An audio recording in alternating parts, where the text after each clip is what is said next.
అందరికీ నమస్కారం. ఈ రోజున మన వంశీ గారు మహా ఛానల్ నుండి భక్తి ఛానల్కి రంగప్రవేశం చేయడానికి 26వ తారీఖున ఏర్పాట్లు చేయడానికి ఇక్కడికి గౌరవనీయులు సోదరుడు ప్రభుత్వ చీఫ్ విప్ అయినటువంటి ఆంజనేయులు గారు, అదేవిధంగా సోదరులు పార్లమెంట్ సభ్యులు శ్రీ చిన్ని గారు, నేను అసలు పేరు చెప్తే ఎవరికి అర్థంగా చిన్ని అంటే అర్థం అవుతుంది. సో ఈ కార్యక్రమం ఏర్పాటు చేసి చాలా ఆనందం.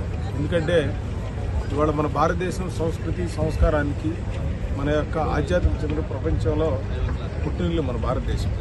అటువంటి భారతదేశంలో కొన్ని వందల సంవత్సరాల్లో మన సంస్కృతి పోగొట్టుకుంటే గత 10 సంవత్సరాల నుంచి కూడా మోడీ గారు వచ్చిన తర్వాత కేదార్నాథ్ టెంపుల్ కానీ, ఉజ్జయిని కానీ, అయోధ్య కానీ, అదేవిధంగా ఇక్కడ మన అమరావతి ఇక్కడ క్యాపిటల్లో ఉన్నటువంటి ఈ ప్రాంతంలో ఒక మంచి ఆధ్యాత్మికమైన కార్యక్రమాన్ని పెట్టడానికి వంశీ గారు అటువంటిది ఈ రాష్ట్ర అభివృద్ధికి ఒక పాజిటివ్ వైబ్రేషన్ అని చెప్పి నేను భావిస్తా ఉన్నాను.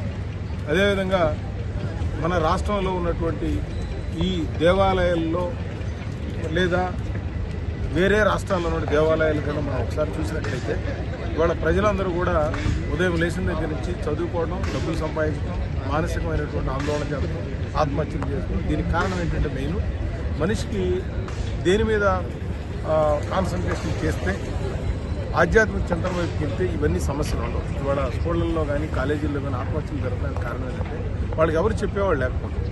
అందుకనే ఈ భక్తి ఛానల్స్ ద్వారా మంచి మంచి కార్యక్రమాలు, మంచి మంచి ఆలోచనలు, మంచి మంచి కథలు మన హిస్టరీ కనుక చెప్పినట్టే భారత రామాయణాలు, 18 పురాణాలు, అదేవిధంగా భగవద్గీత గురించి చెప్పినట్లయితే వారికి ఒక కాన్ఫిడెన్స్ బిల్డ్ అయిపోయి ఈ దేశం కోసం, ఈ ప్రపంచం కోసం పనిచేసే అవకాశం ఉంది. కాబట్టి ఈ కార్యక్రమాలు, ఈ భక్తి ఛానల్, మహాభక్తి ఛానల్ సక్సెస్ అవ్వాలని కోరుకుంటూ, అదేవిధంగా వారికి ఈ సందర్భంగా భగవంతుడు ఆయురారోగ్యం వల్ల సెలవు.